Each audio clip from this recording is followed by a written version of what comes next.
guys, it's Mia here, and welcome back once again to another bookish video. Now, I was originally reading the Mistborn trilogy, but for whatever reason I was just not getting into it, and a different book was calling my name, and that is The Wolf Children by Masaru Hisoda. I apologize if I butcher your name, but this manga was given to me a few years ago by an old friend for my birthday, and I'll be honest, I've read this manga a few times, so this is not the first time I've ever seen the story, and I'm not going to pretend like it is. But this manga is an absolutely lovely story. If you don't know, The Wolf Children starts out when Hana meets a mysterious boy at her college. She's a college-age young woman, and she meets this mysterious man who's been attending her college for a couple weeks, and she realizes that, hey, he doesn't seem to have a textbook, so I'll offer to share mine with him because he seems genuinely interested in this subject of biology. So they end up sharing textbooks and getting to know each other and spending time together, and eventually he lets her in on a secret of his, feeling that he can trust her enough to do so. And that secret happens to be the fact that he is a child of the wolf, or a werewolf. Now, Hana is obviously shocked by this, but she doesn't let that deter her from continuing to see him. And they eventually do the deed, and Hana gets pregnant. Now, I don't know about you, but if you were looking up at your significant other and they were literally a wolf standing like a man, I don't think I'd want to continue on with sexual intercourse with said person. But I guess if that's your thing, then that's your thing. Now, I am not a, Nico? No, I'm not a furry by any means. That's not the part of this story that intrigues me. Hana, after her sexual encounter with the man, ends up pregnant. And they're super excited and getting a house together and continuing their lives together as parents now. But spoiler warnings from here on, because that was just the starter. So if you don't want spoilers for the rest of the story, please leave now, because that's just the start of the story. So that goes like this before you know what happens. So if you don't want spoilers, then this is your chance to leave. I highly recommend reading this manga if you have not read it, because it is a beautiful story with well done artwork and just characters that will touch your heart even if you are heartless. So let's continue for those of you who are gone that didn't want spoilers, and for those of you who are still here, we're good to go. Now, the man Hana was seeing ended up going out hunting after Hana got pregnant with his second child, Ame. Now, for whatever reason, he goes out on a very rainy, very stormy day, trying to catch food, and ends up being found dead as a wolf in a drainage ditch canal type thing. And Hana is unable to say, "Please don't take him, he is my husband," because he was found as a wolf. So all that she had left to remember him by was his license picture. So she ends up keeping that as a memorial to him, unable to even bury him because he was thrown in the garbage as a wolf. And of course she can't tell anyone that, because everyone would think she was insane. But that's where our story really kicks off.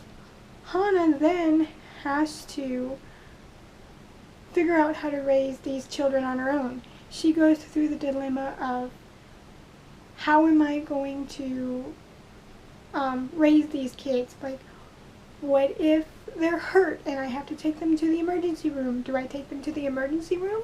Well, what if they find out through DNA or testing that my kid isn't actually fully human, and then who knows what'll happen? Or do I take them to a vet? But then again, why would I take my kid to a vet? And it just goes through scenarios like that. Like, the husband who knew how to be a wolf and a human is no longer in the picture, and Hana has to struggle in order to figure out how to raise these kids. And eventually, living in her tiny apartment gets too hard, both because they're living on what meager savings were left to them by the father, but also because Ame and Yuki can't really decide whether they want to be human or they want to be wolves. They constantly change back and forth, which understandably angers and confuses the neighbors, because the landlord thinks that they have dogs because they've heard howling through the night, when in reality they really have no dogs. It's her children. But they don't believe her, and they're none too happy with her, so they end up moving. Now, Hana wants to give them the choice whether they want to be human or wolves, so they end up moving to this basically condemned old-fashioned Chinese house, or Japanese. I'm sorry, I always get them mixed up. I apologize. I don't know why. I'm sure it's Japanese. I am so sorry. But they end up finding this beautiful home, and even though it's condemned, you could see how beautiful it could be. And she's like, we'll take it. And everyone's confused because no one wanted that house, both because you can't really farm there, because animals, and the house is a total condemned wreck. So that's Hana. She wants to give Ame and Yuki their best chance to decide whether they want to be human or wolf. And the whole dilemma of trying to raise these kids, not having any idea where to take them if they're in trouble, or like not being able to tell anyone that these kids are like this. And it was very isolating for Hana because she was afraid to get close to anyone in case it accidentally slipped that her kids were not quite human. She was worried for them, so at the start of the story, everything is very isolating for her, except for having her children there. But she doesn't want to abandon them. She wants them to have their own life, and she wants to sacrifice anything for them that she is able, so they have that life. And I think that this book does a really good job of showing not only how hard it can be for a single parent, but being whimsical in doing so. Because when they finally move to this condemned house that they eventually find and fix up, she ends up realizing that she doesn't have to be alone despite what the children are. She ends up plowing a field that, because of her children being wolves, the animals stay away from. So she ends up getting a huge amount of potatoes, which everybody else has got eaten. So she ends up taking a crap ton of potatoes to her neighbors, and they do things for her in return. And she finally gets to be around people that don't understand her situation because they don't know the full situation, but they finally understand. So she finds her place there, and she's finally starting to figure things out and get in the groove, and she's not worried so much about money because all this trading with her neighbors is not only giving her the food she needs, but giving her the social aspect she was lacking. But when Ame and Yuki get older, they are more likely to decide what they want to be. And Hana, being Hana, the selfless person she is, she is willing to let him go to make that decision. And I think that this is such a beautiful story, even though it might be a little on the bizarre end. I love how the artwork was done. I love how the story was told. It's such a heartwarming story that when you get into it, you'll probably be smiling from ear to ear.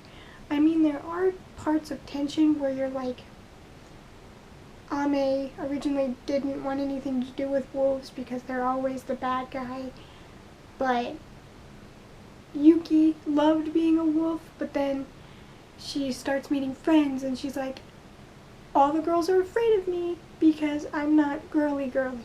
So they kind of flip sides. Ame becomes the one that's more in tune with the wolf, whereas Yuki kind of pulls away from being a wolf. So we kind of see them reflecting their parents, which that brings a cool dynamic to Hana and Ame as well, because Hana and Yuki and Ame lost their loved one, and she lost her husband in a very tragic way. And she was not fully able to bury him the way that most people get to bury their loved ones. I mean, he got thrown in a garbage truck in the shape of a wolf, so how was she supposed to say, that's my husband, please don't take him? So as Ame gets older and starts to look more and more like his father, Hana gets more and more protective of him, especially when he starts to fall into the side of a wolf more than human.